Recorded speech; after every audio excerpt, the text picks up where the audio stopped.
You ready to start? Let's do this. Guys, I want you to give it up for the man, the myth, the legend, Mr. Josh Olken. How you doing, Josh?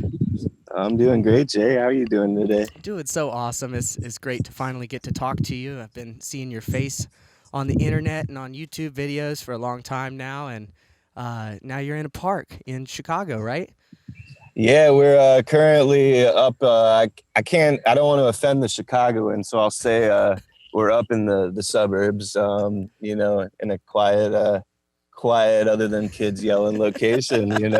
We're doing it. Yeah, we're staying away from people. It looks like a beautiful part of the world, and all the more reason to be in the middle of a field if you don't have to stay in contact with anybody. So, Right, escaping man, through the lily fields. that's awesome. So there's so many questions I have to ask, and I've had people messaging me this week like, "Hey, make sure you ask Josh this and this." So it's gonna be a fun trip trying to get through everything. But I guess we got to start it out just you sharing your story the best you can from birth to finding the dead to finding guitar, whatever order that came in, and how you got to where you are now.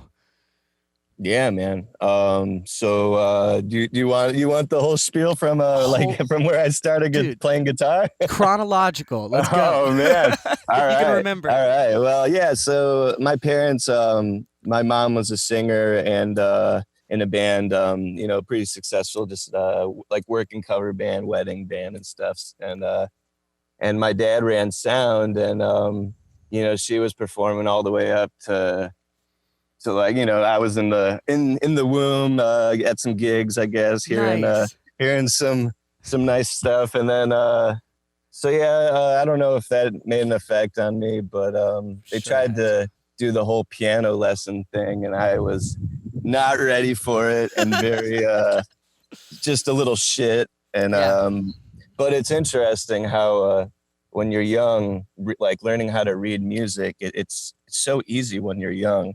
And your brain just kind of absorbs language way easier because later when I tried to, what they say about guitarists and reading music, like when I tried to relearn it later, it's like fuck. Oh But my God. so yeah, fast forward, try and do all the band saxophone, just not interested. And then I think I was around 12. And I always liked like blues and gospel stuff, but it was really like Blink 182 that got me wanting to play guitar. That's And awesome. Nirvana, really good stuff to begin, power Guitar chords. music. Yeah, it's like written on guitar for guitar. That's perfect. Yeah, and it was back before it was a lot of stuff where you just had to figure it out by ear. I didn't really know where tabs were at or anything like that, so that was good. So what for era the first, is that?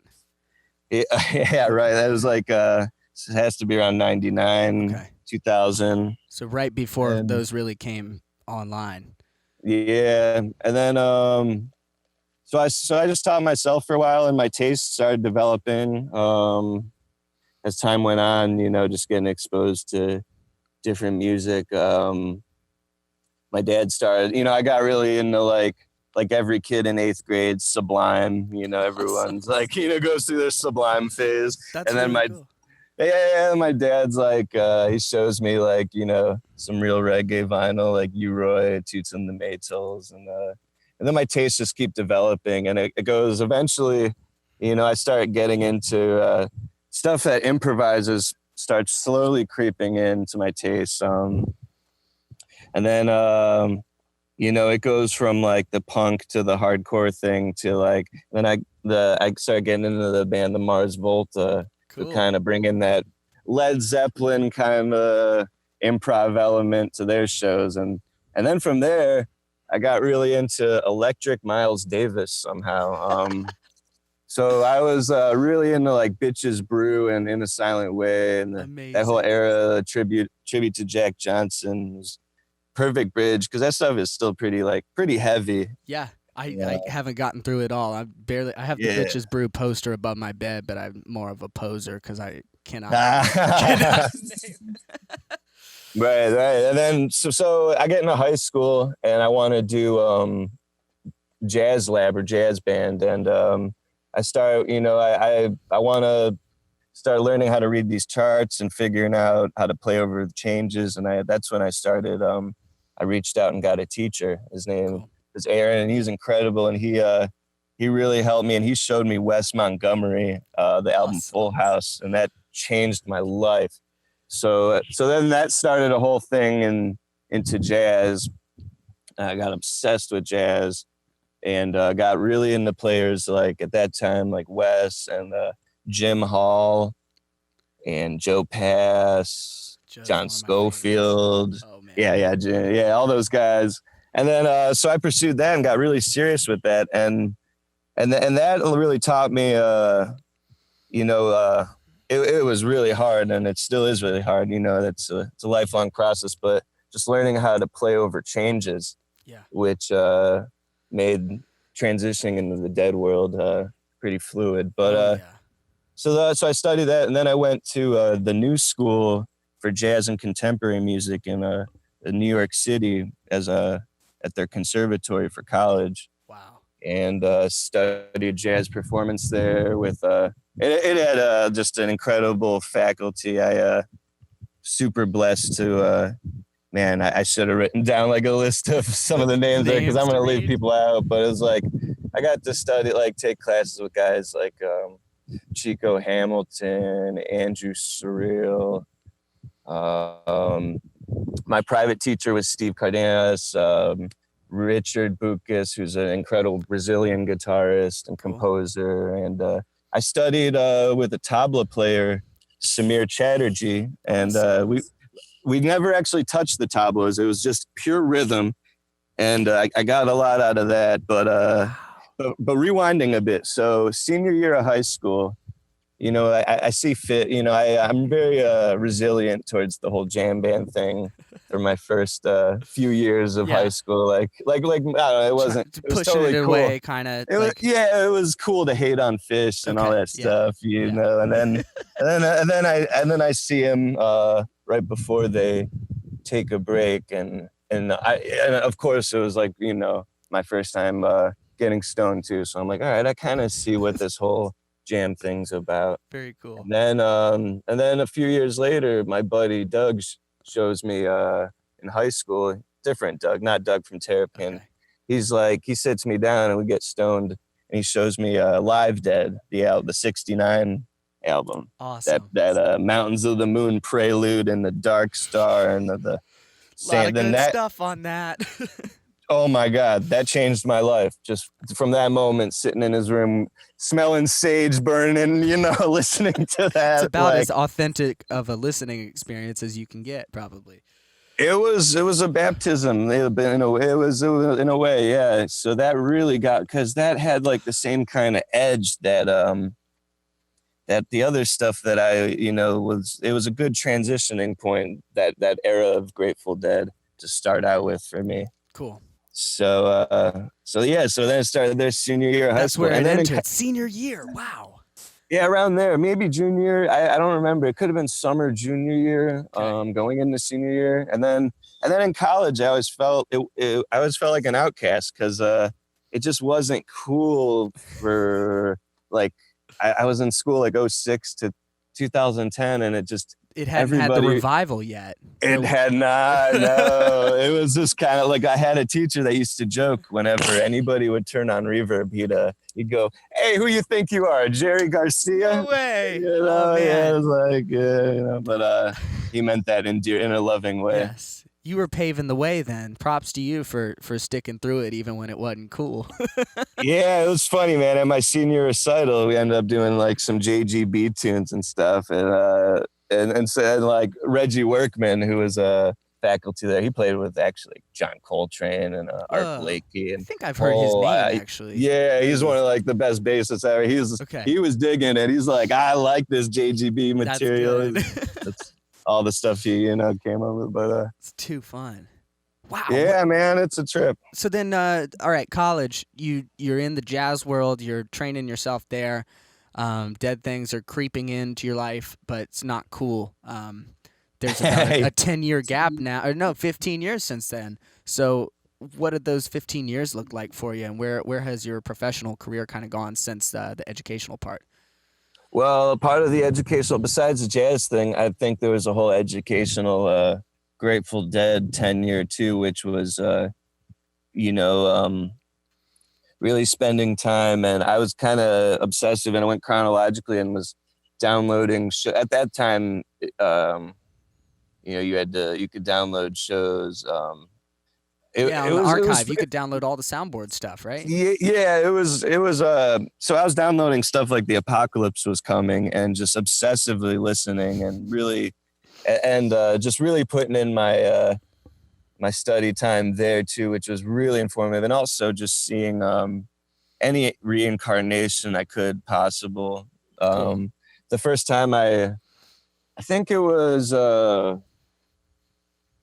man, what was it was probably in '06 when I saw Phil Lesh and Friends at Bonnery when he busted out Big Brown, I remember. But Who was playing with him? Was that a Jackie Green thing, or had they not linked up yet? no, and the funny thing about that is I'm looking at the stage and I'm like, I was already previously a huge John Scofield fan, Yeah, and I did not know that he was involved in the Grateful Dead world at all. that's So I look crazy. over there, I'm like, that's John Scofield? So it was Scofield, Larry Campbell, Oh my who's God. incredible, Yeah. Joan Osborne, John Molo, and I believe Rob Baracco, but I could be mistaken. Cool. That Uh, seems like the right lineup. Apologies if I'm mistaken on I that would one. I wouldn't be able to correct you. Somebody else will. So Yeah, that's yeah. So that awesome. was yeah, and then I saw like Dark Star as much as I could, and Further, and Rat Dog, and Awesome. anything I could get my hands on, I would go check it out and just try and yeah. That's awesome. As somebody who has not seen that many reincarnations, I mean, my limited experience was the Dead and Company Greensboro show in 2015, and obviously that lit a fire inside me and got me kind of off my ass and like, hey, I gotta like find how to do this. I gotta see what's up here. But Yeah. that was after just kind of a love of a Dead sitting in me for years, and it finally kind of started to emerge. But what's the what do you think the ratio of like kind of local regional band shows that you've been to, the recreations versus the national kind of touring stuff? Would do you have any idea of the proportion there? Well, it's hard to say because like when I was out in New York, there was not there wasn't really any low. I didn't go out and see other than the Zen Tricksters, Okay. which had Jeff Mattson in it, and Wow. they go back a way long time in like the Long Island area, but they were incredible. But other than them, like it wasn't. I didn't see many local things until I was on the other side of the curtain Yeah. playing them, Yep. and then Exactly. it seemed like a really every region kind of had its thing, and when we would go when I started going on tour, sometimes like you know, you would join forces with the regional Yeah. and to bring in their audience. That's awesome. You might as well. Right. We're all in it together. But yeah, definitely. Yeah, it wasn't really a thing when it was you know, I wasn't. It was a thing in Chicago, but I was not in Chicago for those years. Like Okay. they had like Terrapin Flyer, and there was other bands too. Like Dark Star comes out of Chicago actually. Oh, cool. Yeah, Chicago has a real rich history of Dead cover bands. I mean, there's so many. So your two home bases have been New York and Chicago primarily. Any other? Well, I only spent like 4 years in New York, Okay. so it was just like, yeah, it was not really. It was more just an educational base. I saw back then Phil Lesh was playing. Phil and Bobby were playing New York City like so much, so Cool. I got really lucky in that way. Right place at the right time. Yeah, certainly. And then it's all about really being in the right place at the right That's time. true. That's so true, man. So you're I'm loving that. I didn't even realize that this was not like a popular thing when you're kind of coming to the scene. So what was the year that changed, or when you started to go like, oh, there's more people in the audience than I remember? Yeah, after Fare Thee Well. Okay. So yeah, I figured that was gonna be the date, but I wasn't sure. It was like the Mayan calendar shift or something for a lot of people. But I mean, I was playing in I started playing in Terrapin. I was doing this like trio with my buddy Pete and Packy Lundholm. It was called Departure, and it was like a power dead trio around 2012. We started that as an experiment. So that was kind of my first few shows in Chicago, and then I started playing with Terrapin Fly around 2013 or 14. Sweet. I want to say, I can't remember. And they've been around since 1999. Around it started as a open jam at the Boulevard Cafe. Oh my goodness! And then it developed with Doug Hagman, the leader. It developed in this whole thing, and they've started playing and touring with Vince Welnick when he was around, and Tom Constantin and Melvin Seals and Mark Karen and a whole list of characters. Bob Braylove. Insane. How many of those folks do you get to join with? Well, that will be a later part of the story. Okay, yeah, we'll get into this. So they ran. So their home base then was kind of the Kinetic Playground. Was the name of the venue, and that venue, it was a reincarnation of a previous location that the Grateful Dead had actually played in '68 and '69, and those were the only shows that my dad had went to. But so he has the stories that he doesn't rember. That is unbelievable. 68 and 69 in Chicago. Yeah. Holy shit. Yeah, that's you're there if you don't really remember it type thing. Wow. Oh my.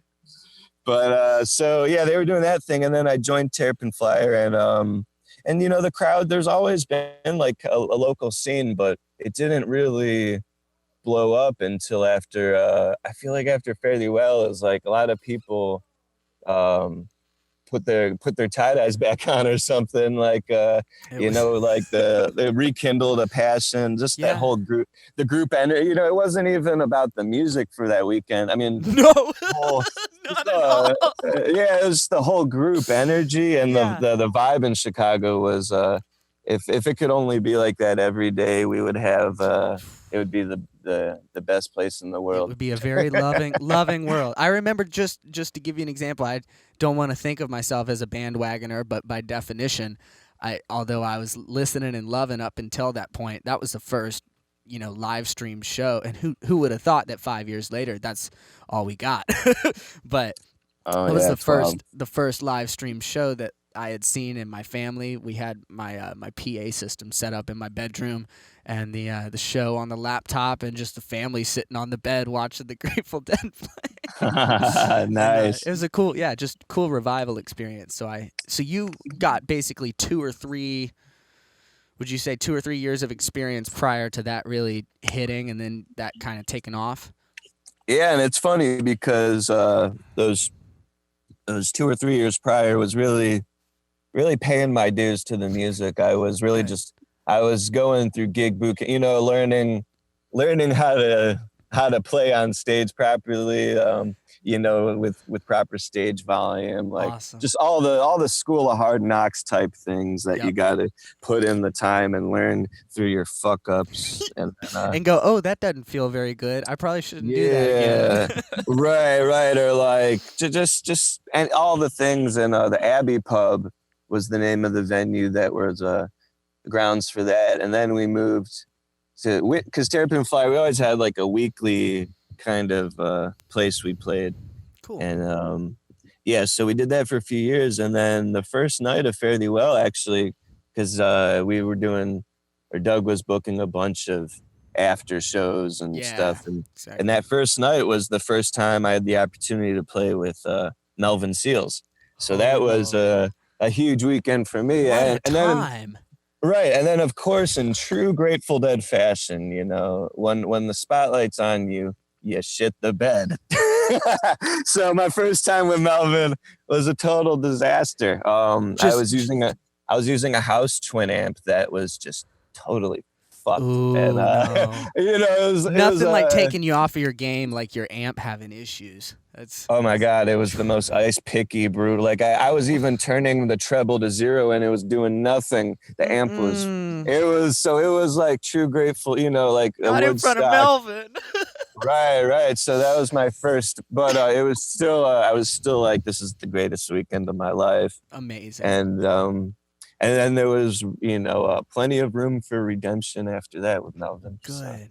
So. Wow. So okay, so tell us, because that's just a dream come true. So like, that show, he was a featured guest with Terrapin, or how did that lineup work?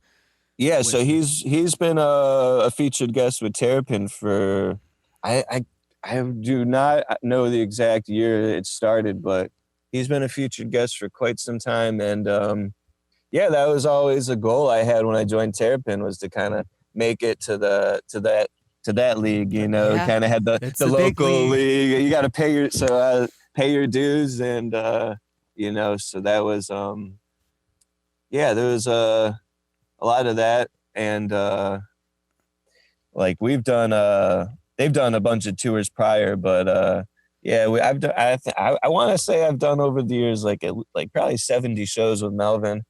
With Terrapin Flyer. My God. Just a lot. Yeah, we've done tours going all the way to San Diego, out to the East Coast, out to we've over the years definitely have done quite a bit.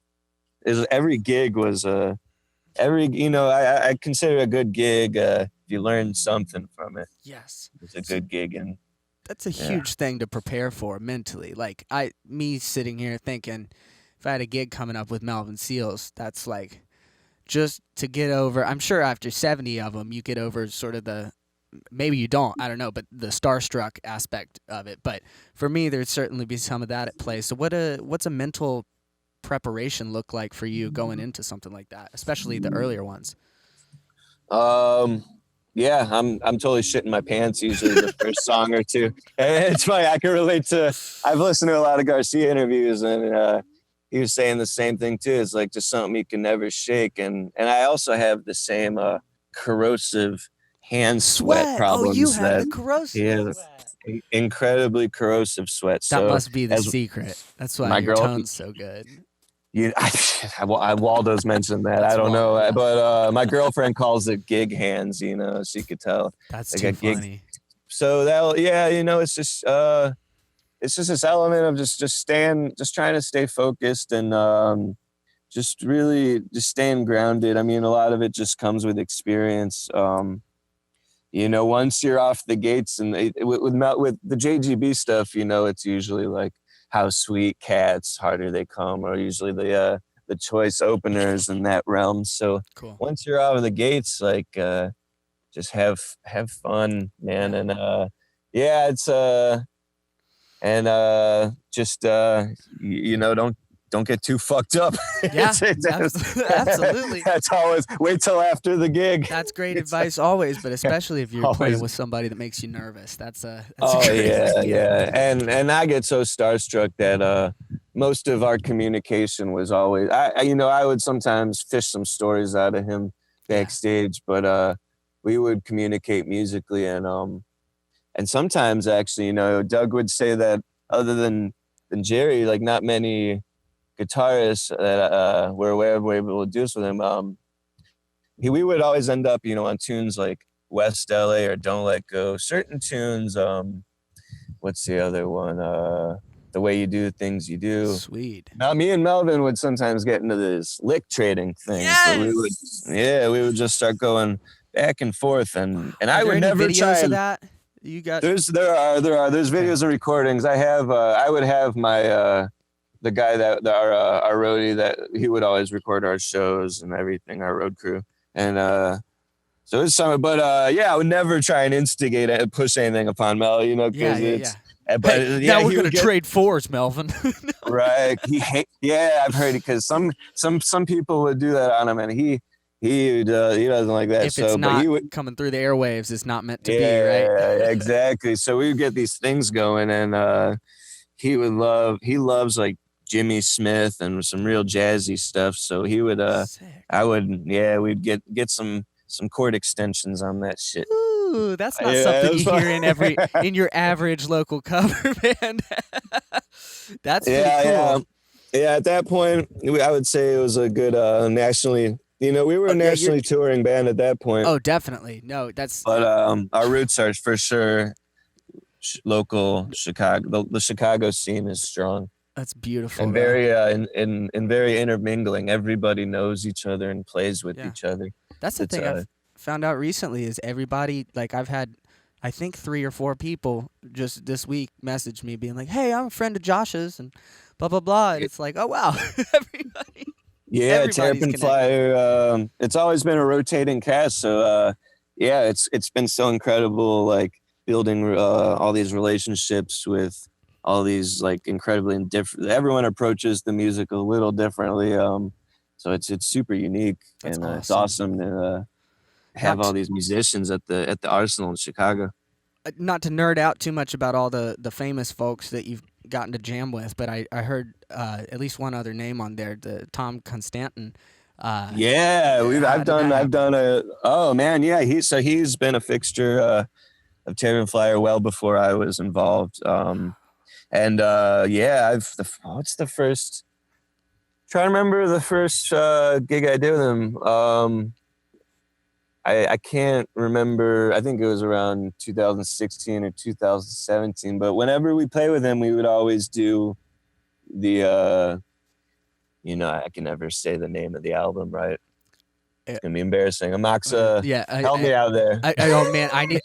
Well, okay, I'm not gonna help you out because Josh. This is where we edit it in. We'll edit it in. We're gonna edit. So we do that. Amaxa Maxamoa. We the live dead material.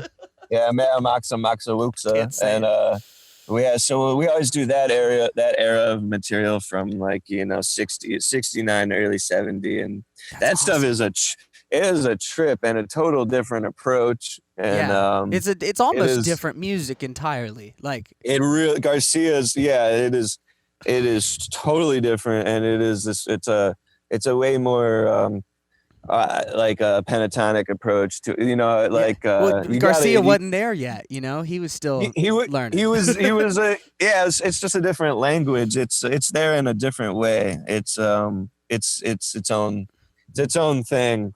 So playing with him is a total trip, and he's really into opera and Stockhausen and really far out. He seems like he would push the envelope a little bit on that. Oh yeah, shit gets weird. That's pretty cool. Really though. weird. So really psychedelic. You have excuses to get. I guess jazzy wouldn't be the right word, or are you throwing jazz licks and stuff like that, or not so much. I'm usually kind of more of a DSO type purist, so I'm trying to capture, if we're playing if we're recreating the live dead stuff, I'm trying to capture Garcia's language. Feel. And then the tone is a totally different thing, because it's like, oh man, you gotta bust out the humbuckers and all that stuff. Thank God for Mike Wald. He helps us out.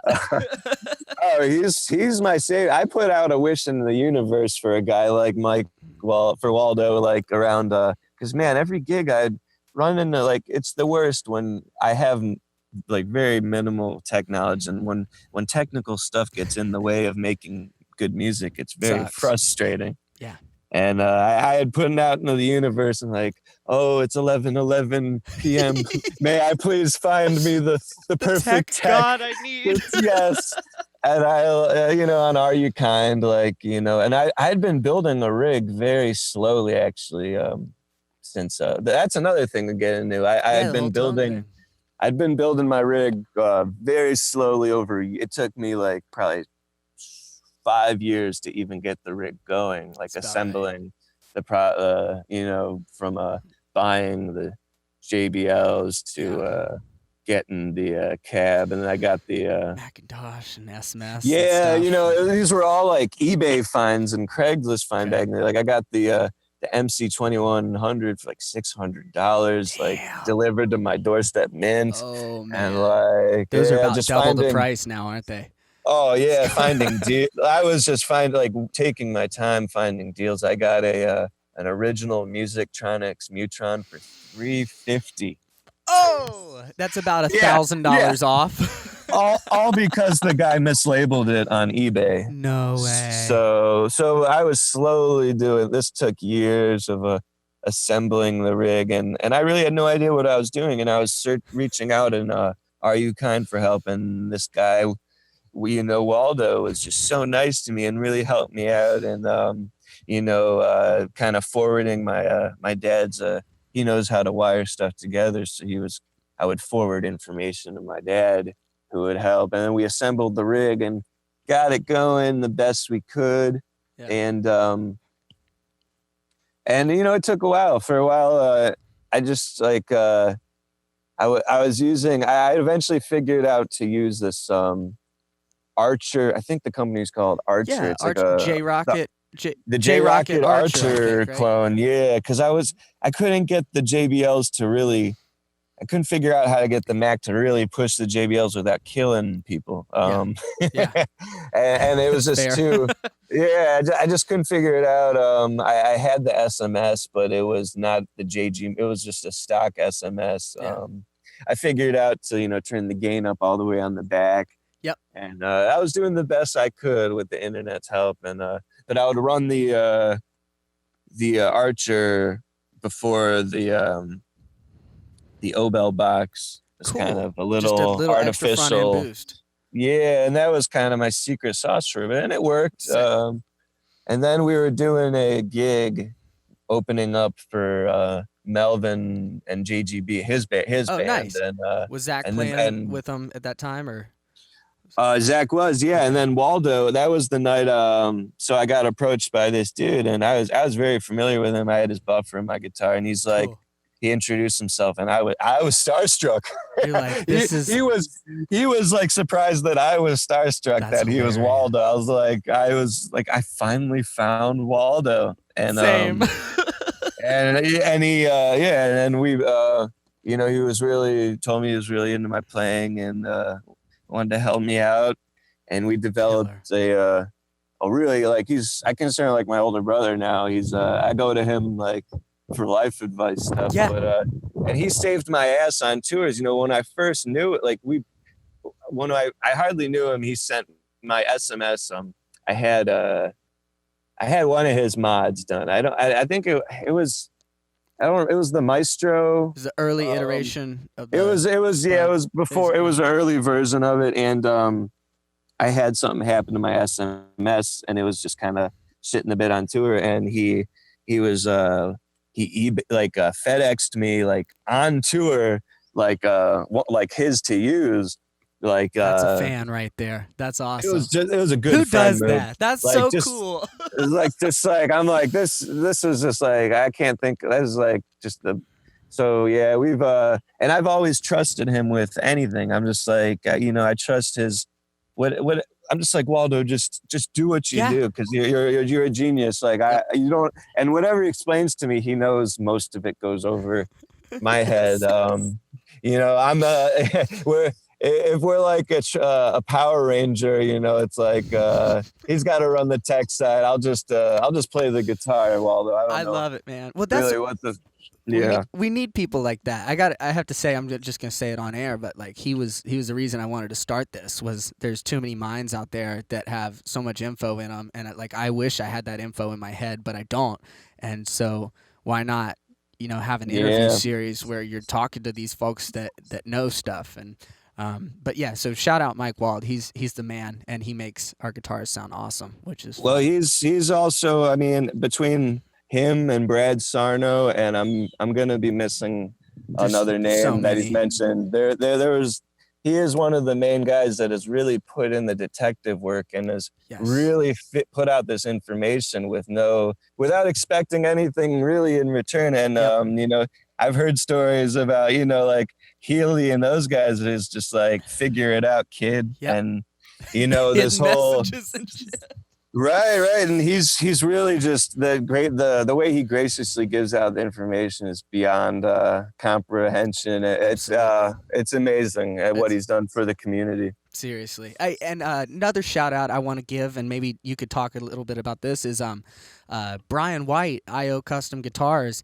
He Yes. he said that he was a little too shy, but said that he learned everything from Mike and Brad, so that they're the people who should be interviewed instead of him. But I notice a lot of people in this world, we love tribute guitars, we love replicas and stuff, but it's easy to put Super Twos in a guitar and kind of get that feel. You play a Carvin, which is, I think you're probably the only player who plays a Carvin in this scene, right?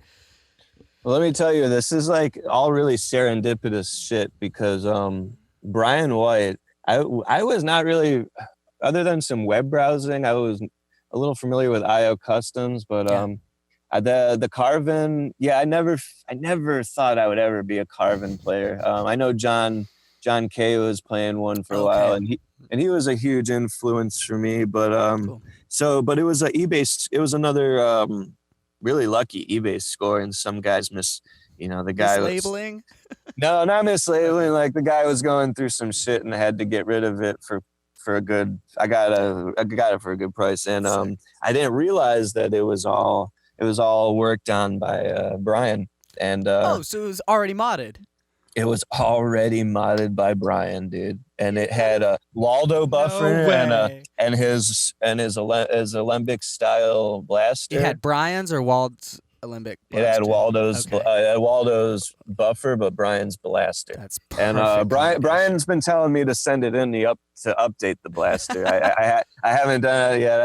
I'm like, I love all your blasters, dude, man. I don't know if I have the updated one, but he sent me one and I have it. So I have your guitar, but in two separate guitars, and it's hopping. You should get it. You probably have the updated one. My guitar, I'm guessing, was built around 2013 or 14. Wow. I don't know when it was, but so it was really,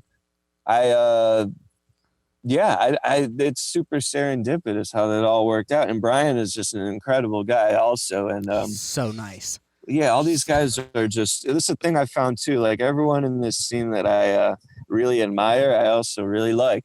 They're all really cool people. It's mutual respect all around, and just the friendships that I've started. Like Chrissy and Adi and I, we talk so frequently now, and pre-podcast stuff, that wasn't the same, but I've developed some what seemed like pretty lasting friendships with these folks just purely virtually. It's a remarkable deal.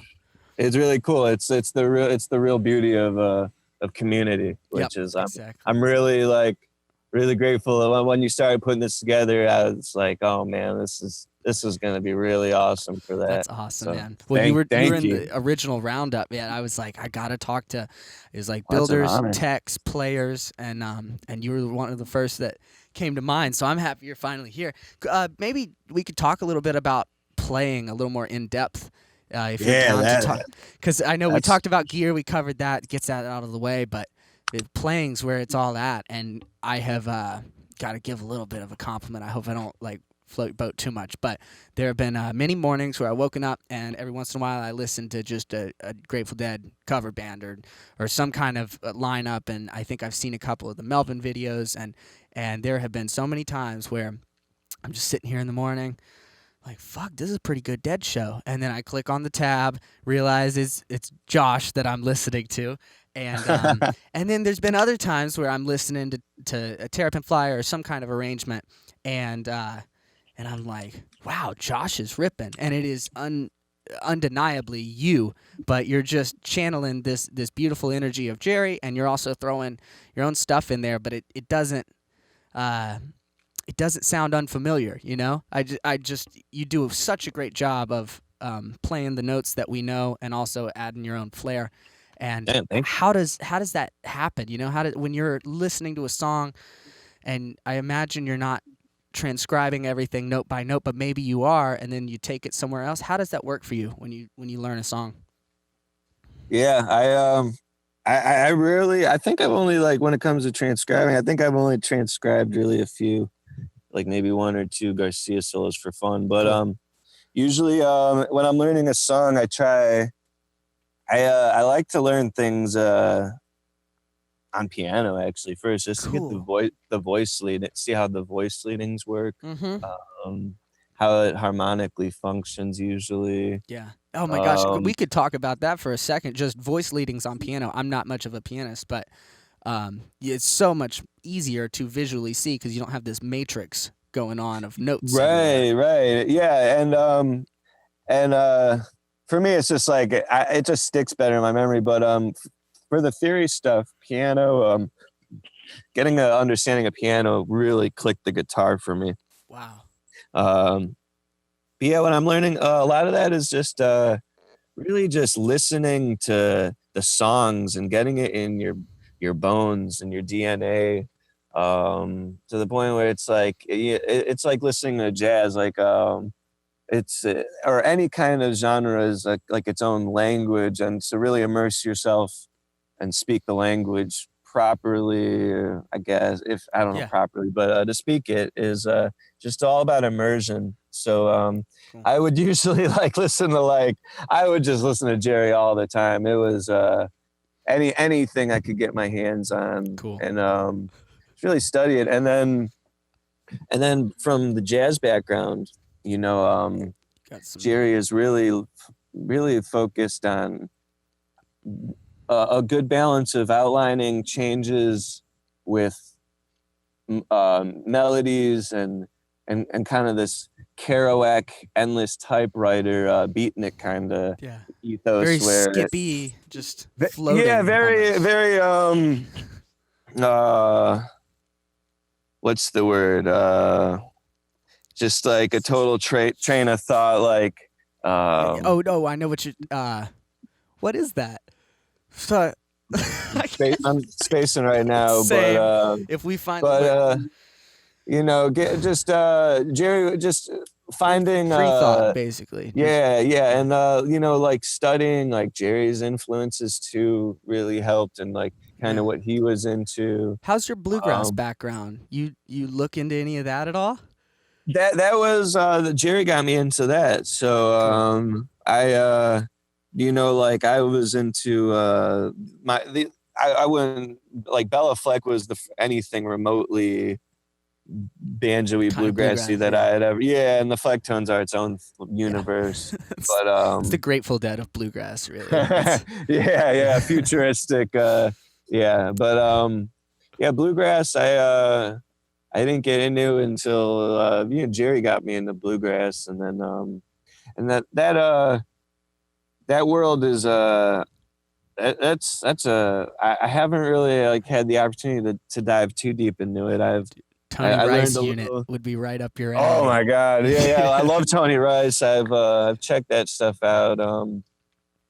I love I just haven't been to that many sessions.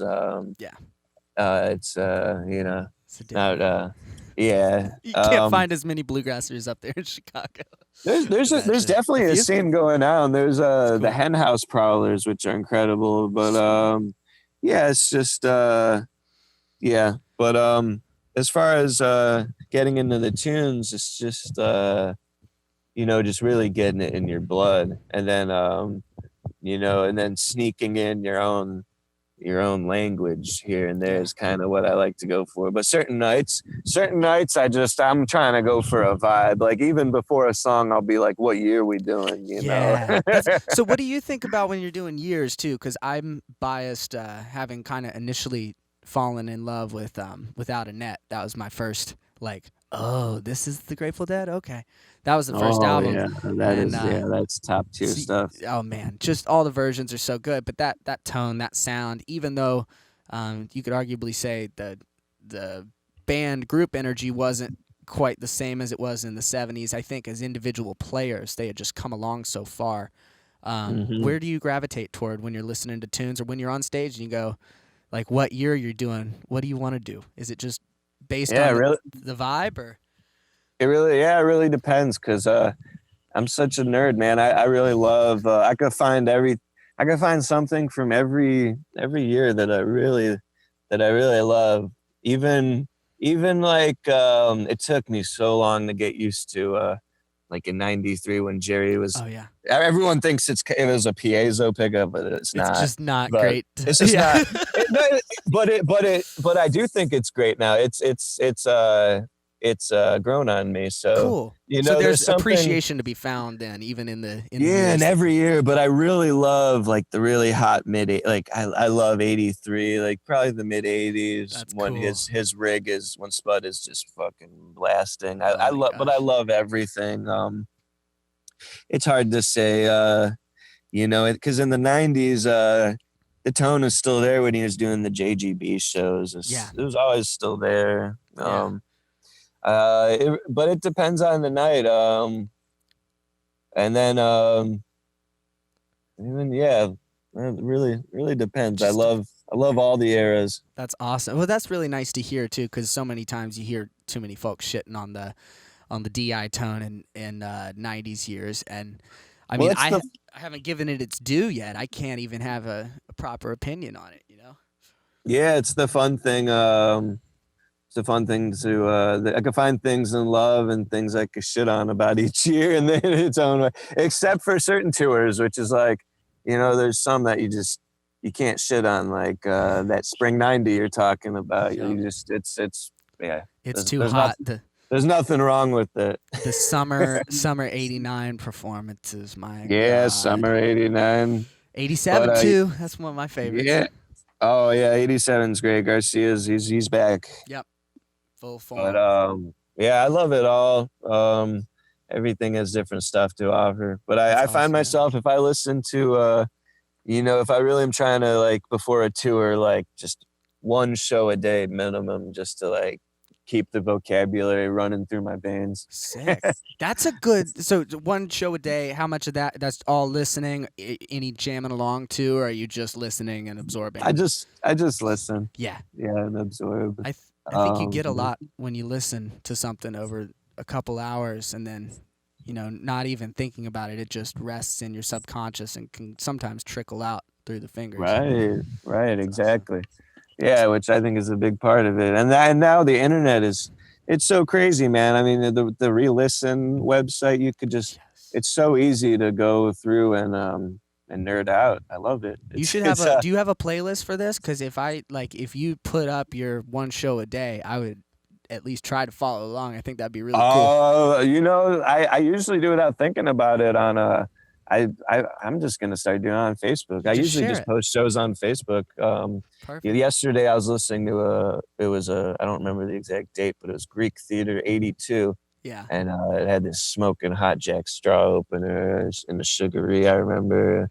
I got it. Yeah, it was just man. Every year has something to offer. That's awesome. So vocally, let's talk about that, because the first videos I saw of you, I was like, I couldn't figure out if you sang or not, and I mostly all instrumental stuff.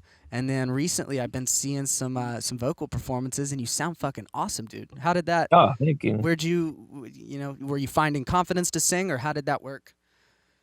Yeah, basically. Well, I had been singing like I'd done choir and madrigals stuff in high school and a little bit in college, and but that's always you're in a section with you're in a baritone section or something, so it's you have some blankets to you got support you. and I'm a very shy person, and especially back then, and very insecure, and also I kind of wanted to be like kind of like a Kimmock type, like Kimmock's one of my all-time heroes, and I was like, man, like I could just like do the Kimmock thing. Yeah.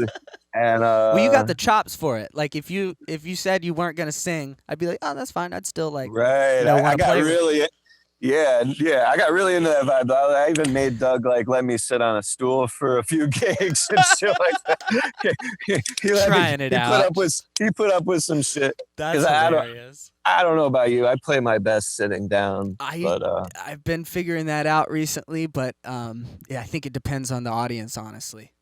Yeah, so it took me just years to get confidence to step up to the mic. I was very insecure, and then I think the first time I ever did it, it was a birthday show at Martyrs with Tom Constantin, and it was during Caution. We were doing Caution, and we were doing this vocal ad lib stuff that they do during Caution, and I was pretty tipsy and feeling the birthday spirit, and stepped up to the mic, and it was did a little rap, and then from there It's not I that didn't bad, sing for right? a while.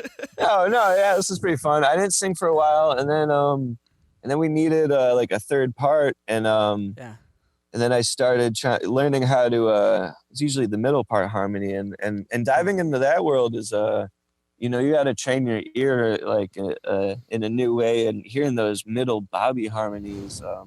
Bobby Those are is tough. just he's so incredible at like really blending in to the point where it's like you only hear my ears usually only hear Jerry and the high Brent, part, yeah, yeah, Brent, Vince, Donna, whatever. whoever, yeah. Yeah, the Bobby parts. So that's been a huge learning curve, and luckily we have Wavy Dave in Terrapin Flyer who's played with Cornmeal, that was a great bluegrass band, and he's Sweet. very very proficient in bluegrass The style tenor harmonies and stuff. yeah, just harmony arrangements, and Cool. he's been really teaching me a lot, and then Doug, he assigned me a tune. Like he's like, here, sing Althea or Peggio, and I heard the Althea was the Althea in one of first. the streams. Is so good.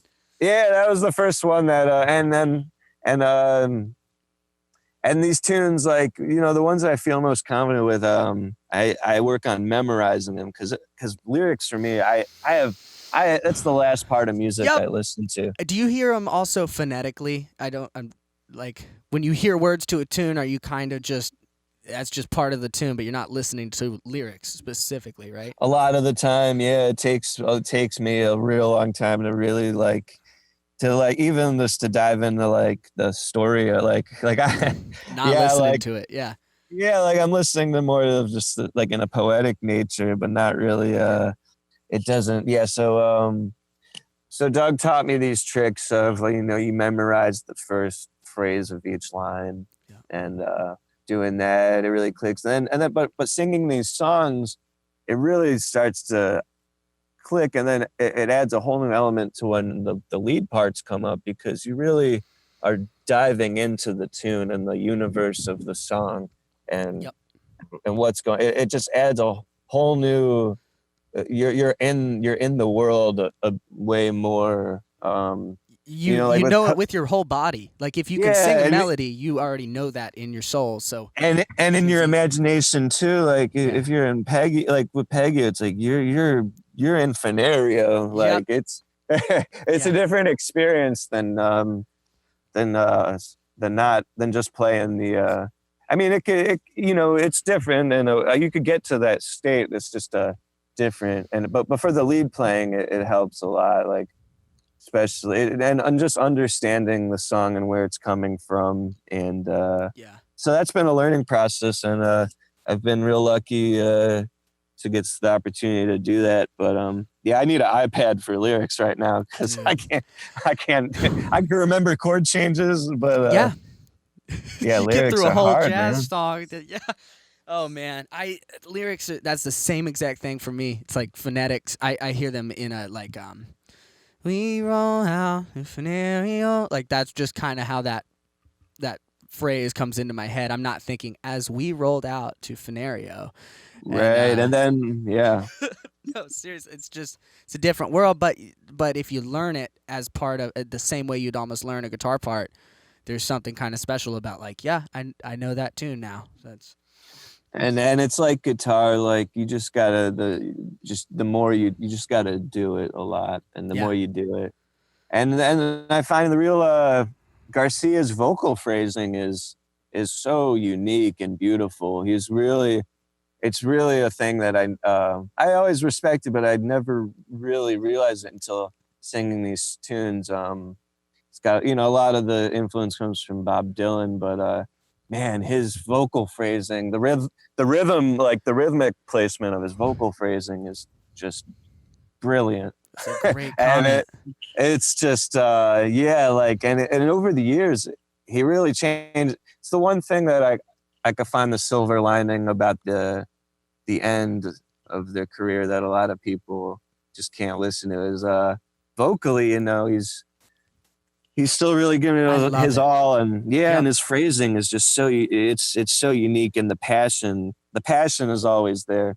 Goosebumps. Just got goosebumps thinking about it. That's something I was going to Yeah. mention. Those later years when you're talking about finding new things to appreciate, and some people are so immediately repulsed by the tone or whatever. But and some people, you hear the comments about the voice, so sad, he's smoking cigarettes or whatever. But I hear those shows, and I'm just thinking, like, this is like the summary of a man's career at these shows. It may not be the peak show, but you hear, like, I have never heard him sing with more passion than the So Many Roads 95.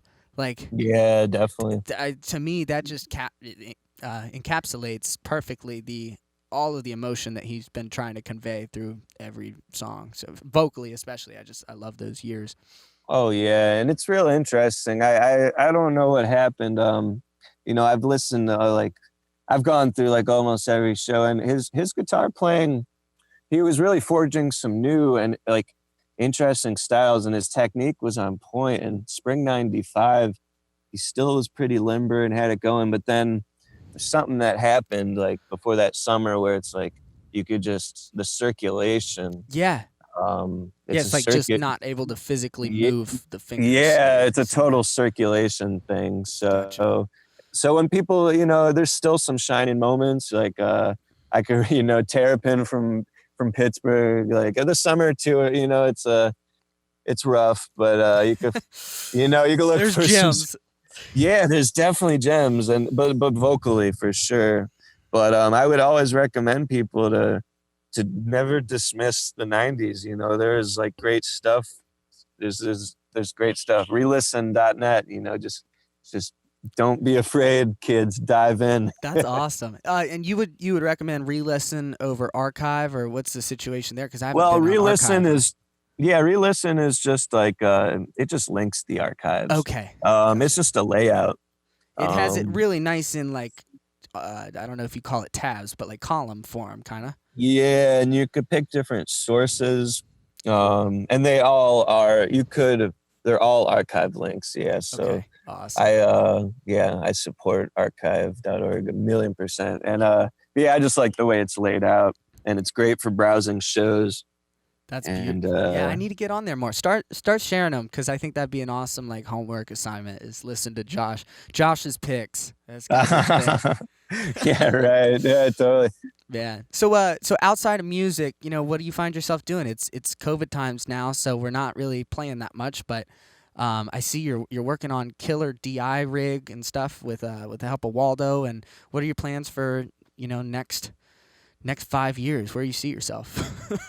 Oh man, well, with everything going on, like who knows You don't.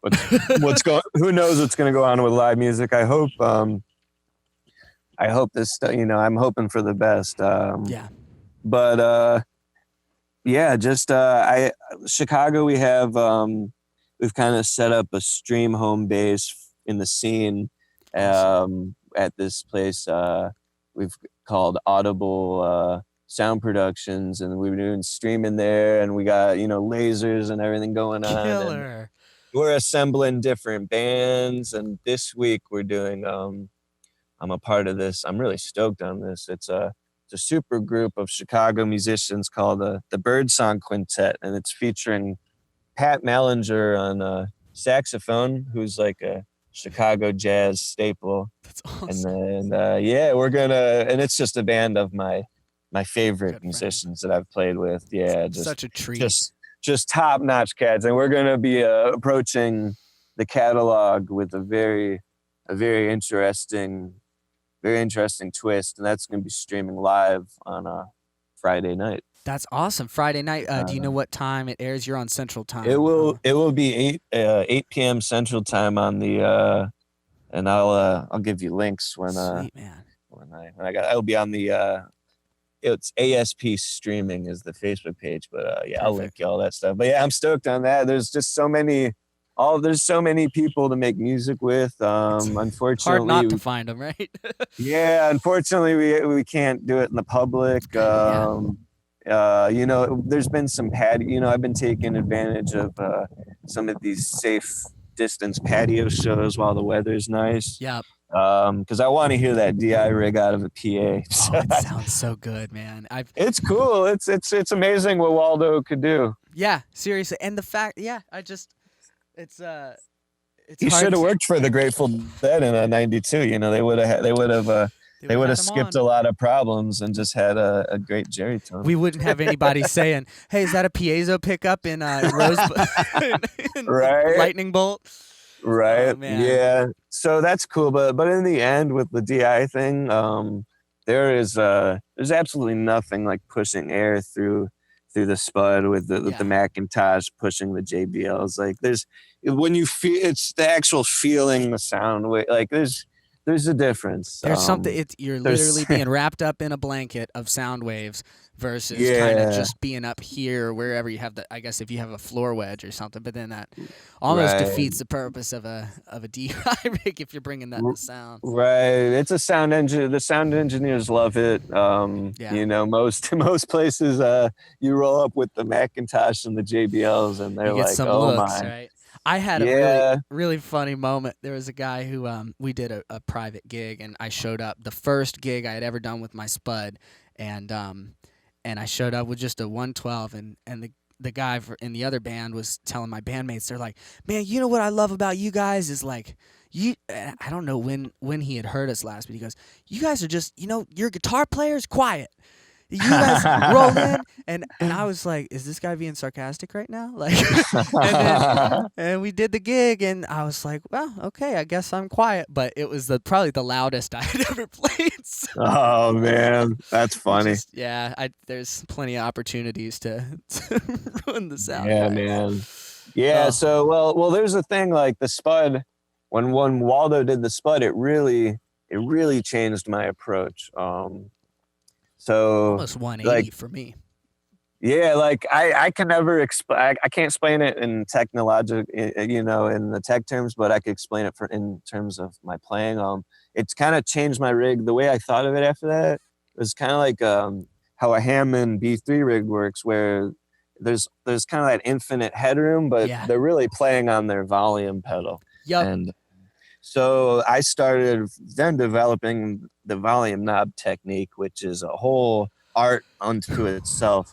And a lot of sound guys just they don't understand that, like the way like Jerry ran it, like he kind of controlled the house with his guitar volume knob. It's kind of weird to mix yourself as a band, but that's essentially what they're doing. And they give you enough headroom, because like if you're I've never with the spud thing, if my guitar is like almost a 7, I'm there to like take some drywall off like a ceiling or something. What are your Macs running at? Do you like a truck and peak or something? I usually keep my my Mac is at 12 o'clock. Okay, so that would be hot. Damn. Yeah, we like to run it hot, man. That's awesome. And I usually I tend to be more of a humbucker than a single coil. Really? Yeah, I don't know why.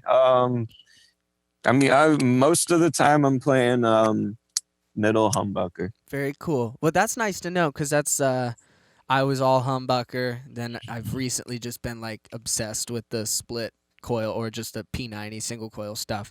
And yeah, the P90 is sick. Guess we're gonna have to get back to humbucker stuff. Yeah, but I should probably tell you my Mountain Girl experience. Please that was share. pretty interesting. So Terrapin Flyer has been involved with. We kind of had a relationship built with some of the merry pranksters that are still around in Eugene, like Ken Babbs, who hosted the first acid test. Holy and shit. and George Walker, who is he's the guy that put the Steely on top of the pyramid, you know, like. Oh my. So we developed this relationship with the pranksters through our friend Don Grobel, who knew them out in Eugene, and we would do these kind of acid tests, you know, and we'd bring on stage and they would do like their beatnik thing and we would improvise, and we developed a relationship with them, and we would do these tours out west, and one show Mountain Girl was out there too. Wow. And you know, I introduced myself before the show, and she's kind of just like, you know, just okay, like some other hippie, like, yeah, cool. And Little then did she know.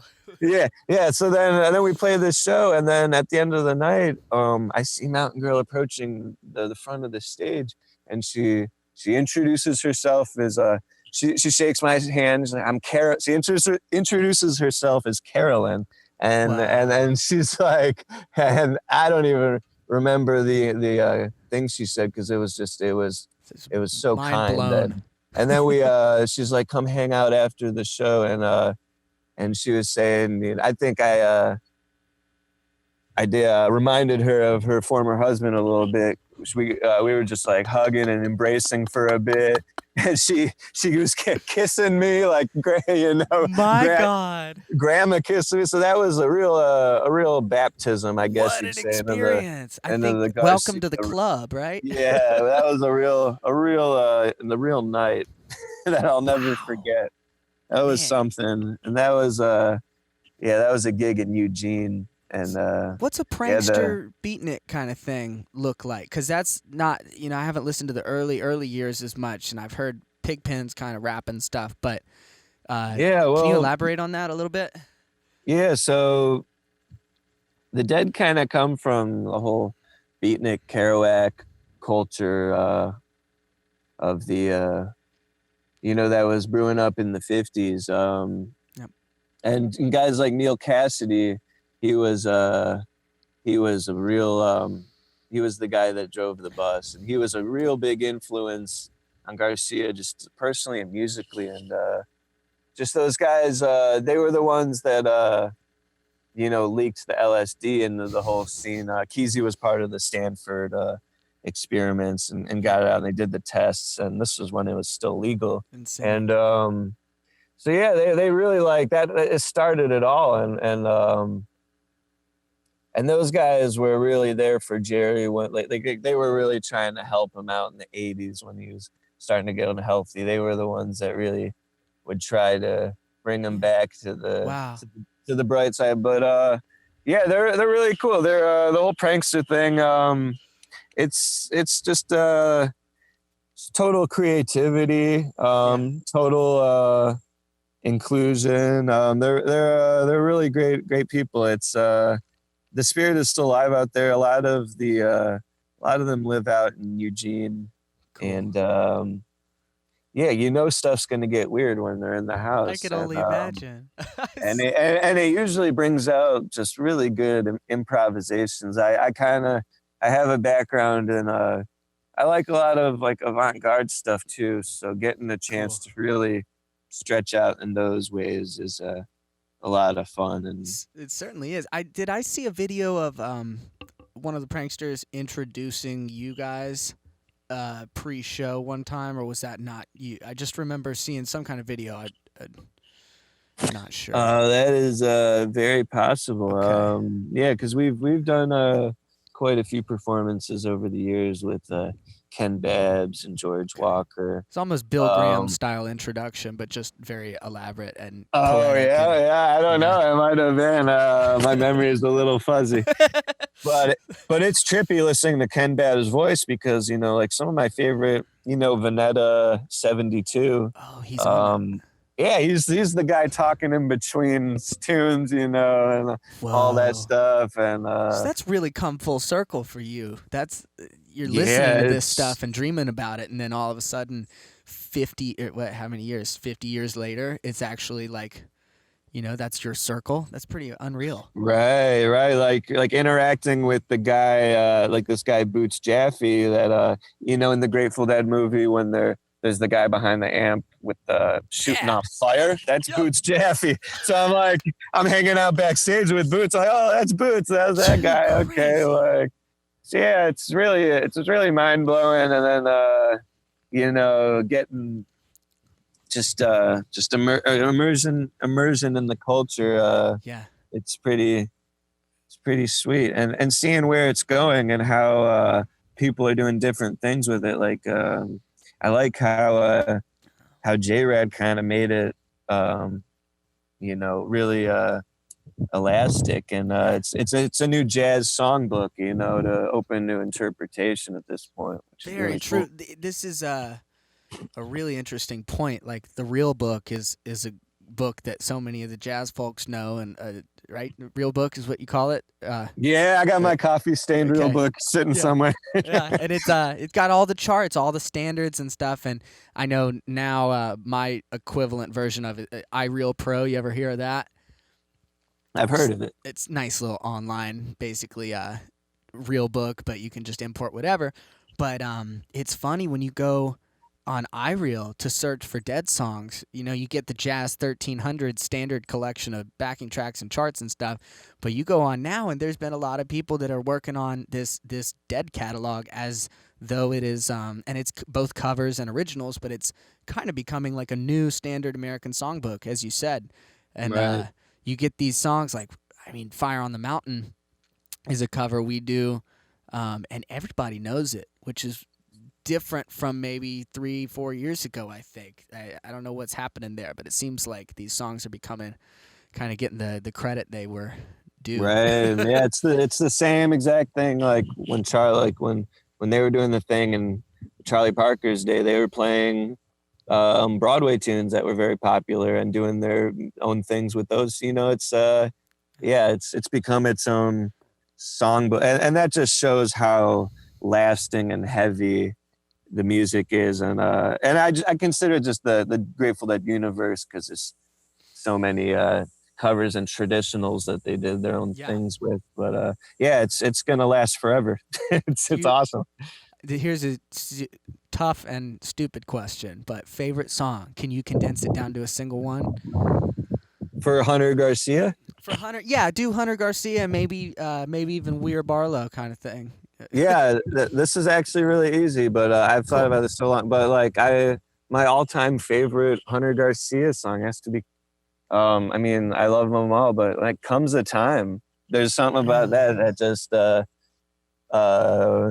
has always resonated, and that's like, that's my favorite Hunter Garcia song. That's awesome. So unquestionably, you got it pinned down. That's awesome. You have an answer.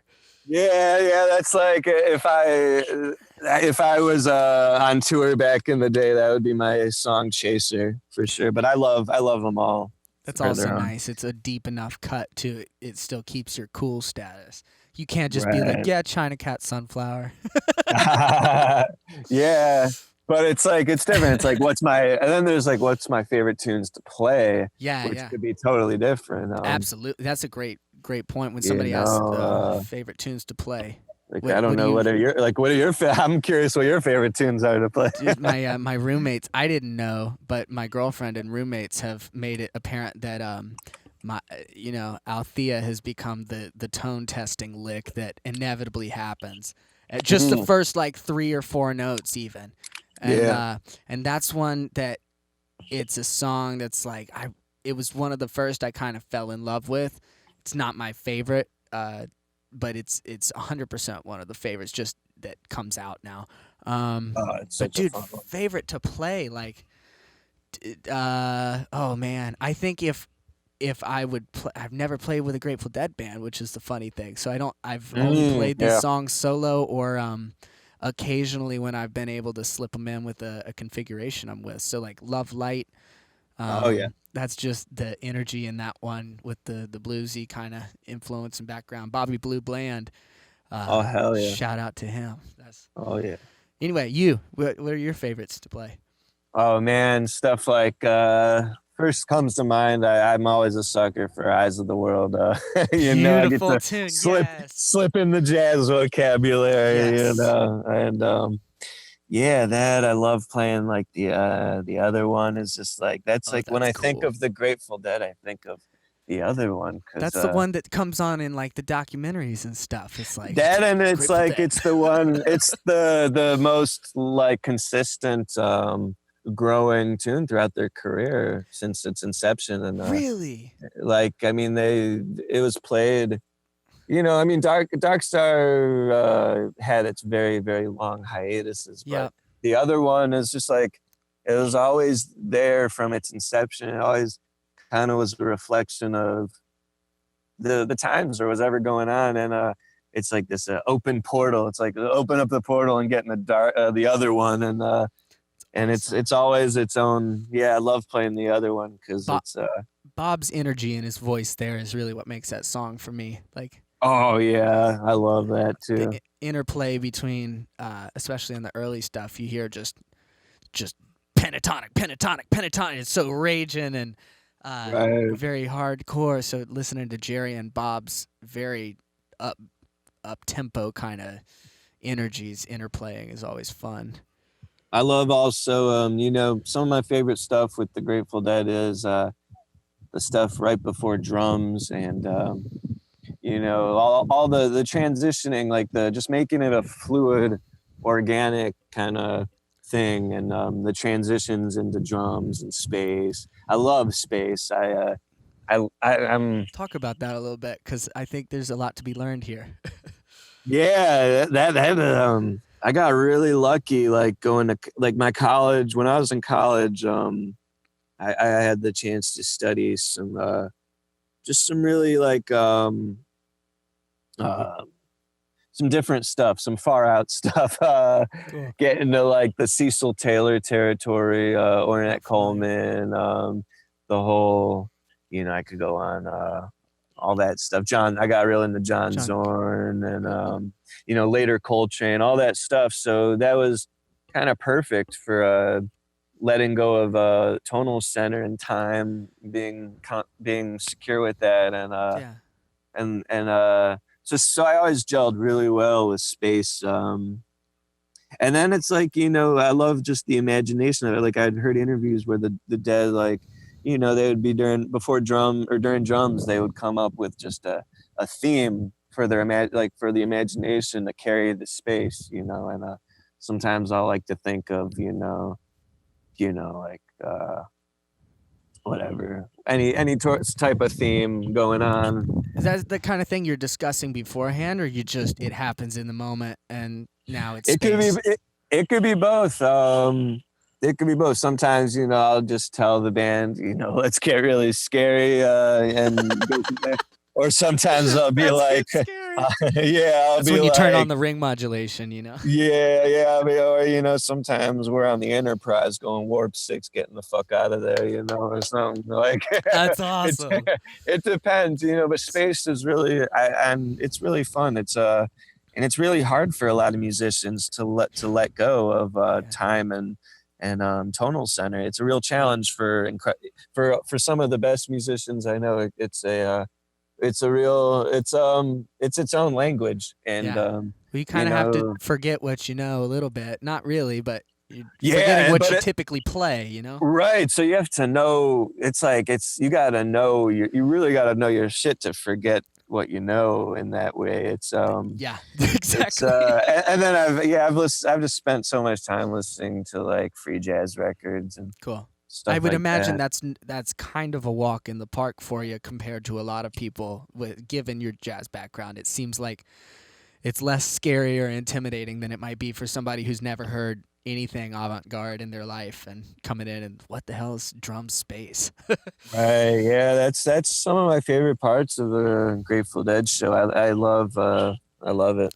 Can you maybe break it down half for music? I'm sure mostly only musicians have made it this far into the podcast, but can you break it down for even somebody who doesn't play music, the concept of a key center and what it feels like to lose that key center but still kind of hold the thought? Like, how you got to be good at that with being able to jump out of a key and become atonal for a moment and then eventually return to that. What does that sort of feel like in your fingers, in your body, in your mind? How does that work?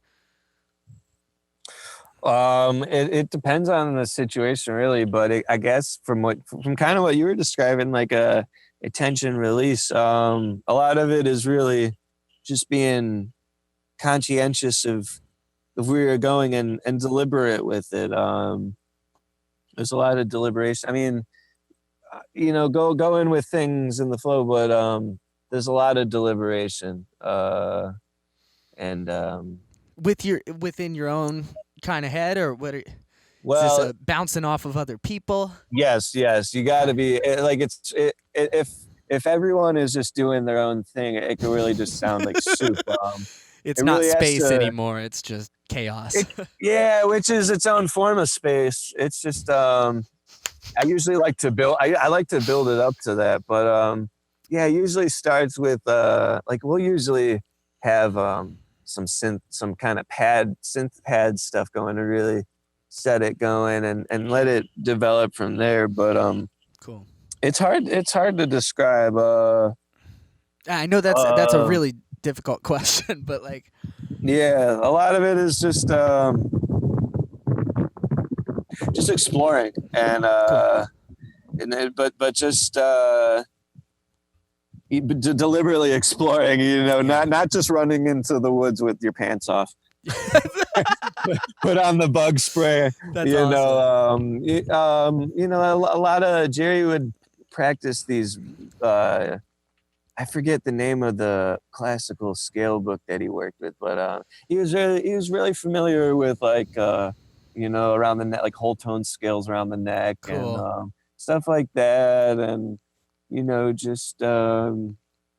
just getting real familiar around the neck so you could, like you said, forget. You're exploring with intention, kind of exploring the randomness, but still, you're centered. Yeah, that's something beautiful. When I've heard I think I've only seen one space stream of yours, but the playing there was just on fire, and that's one of those parts where I was referring to earlier. It takes it to another place, like a Josh place. You can hear some of these influences that you've talked about. Yeah, like Bill Frisell is probably my biggest influence outside of Jerry. Hadn't heard his name until I saw a post that you shared and gave some awesome. He's incredible. Check him out. But yeah, it's like, and then just easing into the song out of Spaces and Art. The whole goal for me is to make it sound as organic flowing as possible and not just like a set list song to song. First set, first set is different. That's pretty much songs, right? Yeah, pretty much. You get one jam vehicle if you're lucky. But second sets are there's such a beautiful story arc that got formed with Grateful Dead. Like there's an algorithm to it almost. It's an act. It's a theater act. Like you have part 1, part 2, and the drums and space interlude. How did you think that like came to be? You play it yourself, so you obviously have an understanding of. Yeah, I think they just developed it to cater best to an LSD experience. Wow. Because like with the first set, you keep it pretty. You got a lot of energy, keep it pretty song oriented. Maybe have a jam in there, rock it, and then second set, you've got more psychedelic explorations, transitioning from song to song to the point where you're in this primordial drum breakdown where you're exploring you're exploring the consciousness and things, and then space. Things could get really scary. Things could get really beautiful. You never know. Wow. And then it takes it down to this ballad, and then usually the equation or a rocker. It's usually a ballad or a rocker.